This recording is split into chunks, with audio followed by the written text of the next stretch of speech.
So I'll just go over like the drive motor. So all these motors are the same size, but they're these hunking great things. They're connected with a, you can see there's a spring here.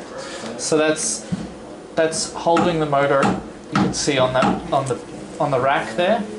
So what happens is if you crash it and it wants to like shear, the pinion is going to turn and the spring is going to just step out. So you'll hear this ding ding ding ding ding noise, which is not good for the machine. So if it's happening, try to stop it as soon as you can. And the way to do that is hitting the big red stop button, E-stop. And so there's one E-stop here, one on the wire carriage, and one over the other side, which we can't get to, but we shouldn't need to. So but that's how the motor works, and the motor's step down. So that's like the machine could move a lot faster, but it's been geared to move precisely and with like good force, I guess.